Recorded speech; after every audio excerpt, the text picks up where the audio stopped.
Hello guys, this is the Samsung Galaxy Chat, Samsung's attempt to have a touch and type smartphone featuring the Android ice cream sandwich. The display is a 3-inch TFT screen, and at the bottom you've got the QWERTY keypad. The left edge is pretty clean except for a volume rocker on the top and a sleek bezel of silver lining. On the right edge you've got the power and lock key, and that's about it. At the top you've got a 3.5mm headphone jack and a hook to open the panel. Now, this is a full review, so I will be talking about almost everything in this device.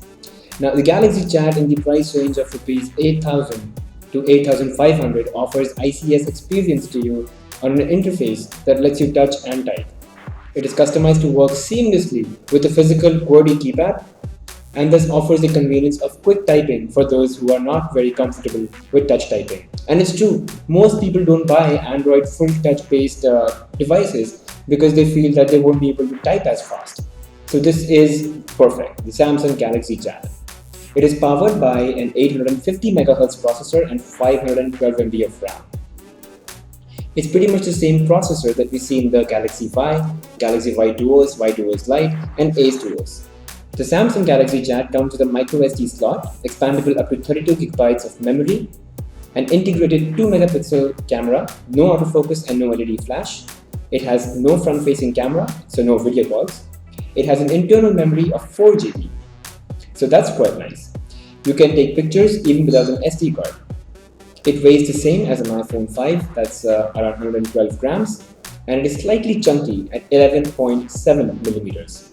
The device screen is a 3-inch TFT capacitive screen with a low resolution of 240 pixels by 320 pixels. The display is average and the brightness is quite average too. But come on guys, it's an entry-level smartphone. It's just trying to give you the best of touch and QWERTY keypad, so you couldn't ask for more. The screen quality is justified by the price, although in absolute sense it might not be a very good impression, a very good first impression. The user interface is Samsung's faithful TouchWiz 4.0, the same UI that was introduced in the Samsung Galaxy S3 and adopted in Galaxy Note 2 or the Galaxy S Duos.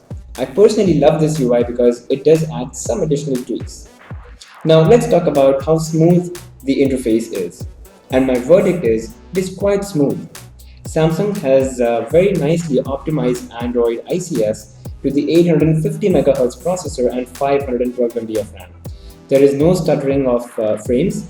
It's very easy and smooth functioning of or transitioning of home screens. Even in the application drawer, as you can see, it has a very good response to touch.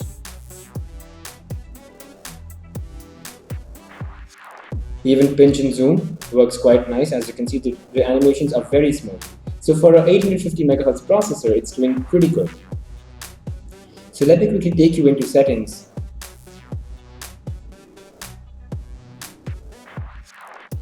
So even the scrolling is quite nice, as you can see. Good inertia. I don't really have any complaints. It's not lagging anywhere. It's absolutely instantaneous and responds quite well to touch. Now, the presence of the keyboard does change quite a few things. Now, for example, there is no touch keyboard in the sense there is no virtual keyboard over here. But for example, if you go into the dialer, you do have a numeric keypad that comes up. But that's only because it makes it easier to dial numbers, which would be otherwise difficult over here. For example, in the BlackBerry. Well, obviously it does take numbers, but it shows up letters first and the corresponding number. So here you could just dial the number and call. But things change the minute you go into, say, the messaging application. So let's quickly jump into messaging. And let's try to compose a message. So as you can see, I'm touching here, but there is no physical keypad, right? So you have to use this keyboard over here now, for which you basically bought this, so that you can write a text. So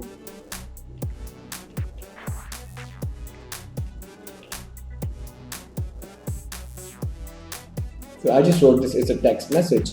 Now, the keys are not as sophisticated as in a BlackBerry. But face it, this is not a BlackBerry. This is a phone trying to empower you with a huge Android application suite, and at the same time giving you the convenience of QWERTY typing. It is plastic, and it's not a great one. I mean, the keys do make some sound, but and that makes it sound a little cheap. But again, you haven't paid a lot for this phone, right? It's just 8,000 rupees or 8,500 rupees, so you can't really complain much. You know, it does not feel very sophisticated, as I said. But it does the job pretty well. The tactile feedback is big enough. Something interesting is that it has a dedicated chat-on key. So if you're not familiar with chat-on, it's just another messenger application by Samsung, and very similar to how WhatsApp works. It's only better in the sense that it has a lot of animation icons, animation messages, a whole new level of emoticons that you can use. So that's a chat-on key, and this is a customizable key, and you can pretty much allocate it to any application that you want to launch. So just go into settings and you can change that. So I'm just going to show you the pre-installed applications on the Galaxy Chat. So you've got S Planner, that's the calendar that Samsung gives along with its UI. You've got the stock browser, you've got the music and the video player, and you've got a regular Google application suite. So you've got Gmail, YouTube, Messenger, Google+, Google Talk, and so on. You've got an inbuilt FM radio as well and a voice recorder, so that's quite useful. And you've got a couple of, you've got maps and navigation and local, again, the Google suite of applications. You've got Quick Office as well, so you can open your Excel files, PowerPoint, documents, etc.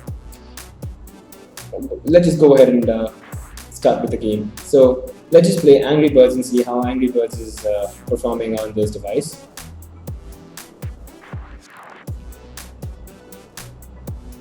Now the colors look quite nice, right? So it is a TFT capacitive touchscreen. Do not expect a lot, but then whatever I see here is quite nice. The colors are distinguishable. It's not very bad, but then it is taking quite a while to open to load the application. Okay, so we know for sure that the speakers are quite loud, and that's good news. So you could play songs on the loudspeaker. Let's go ahead and play a game, and let's see if that runs smoothly or not.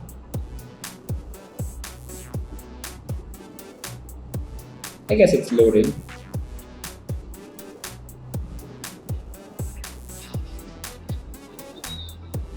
So that's Angry Birds, and I'm just trying to zoom and see if there's any kind of lag or anything, but that seems quite nice.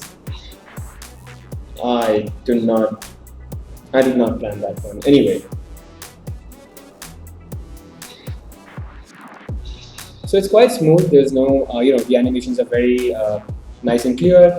No lag. It's not stuttering. So that's good news. So let me escape this one and take you to Temple Run, because now Temple Run is something that requires a bit of processing power. So you might be interested in seeing how that game runs on this device. So there you go. Now it is taking a little while, I think. Yeah. No thanks, and let's play. So it's running pretty well, and it's the first time I'm playing this game on this device. So okay, it's quite smooth, and I don't really see a lag of any sort. No frame skipping again. Very smooth. Quick response.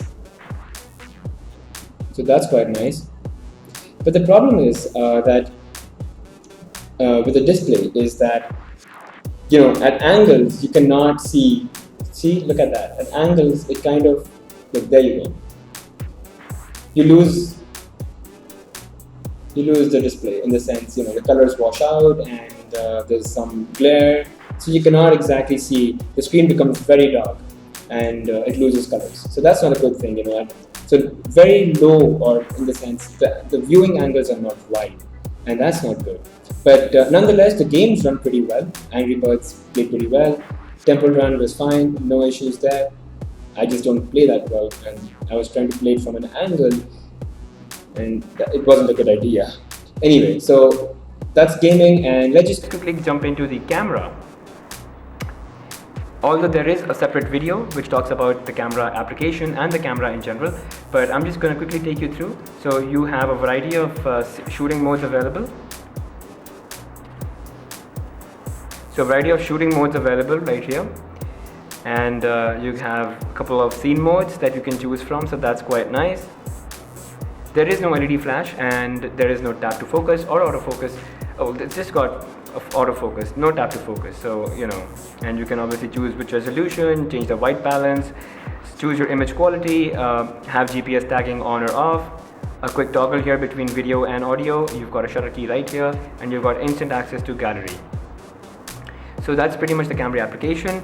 And let me just quickly take a snap to show you how quickly it takes a picture.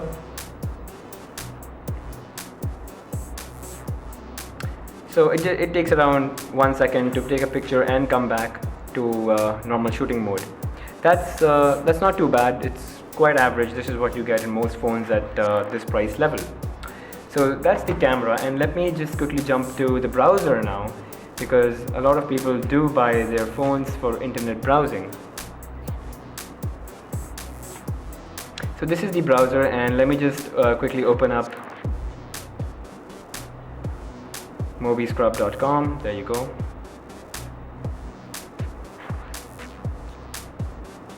So it's loading our website. It's quite image heavy, and there is another video on just the browser which talks more in depth. So this is my page.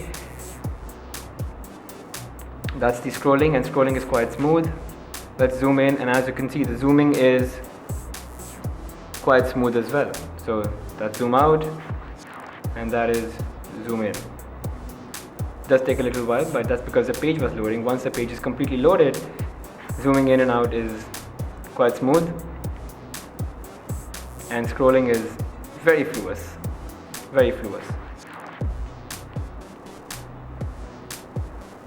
right?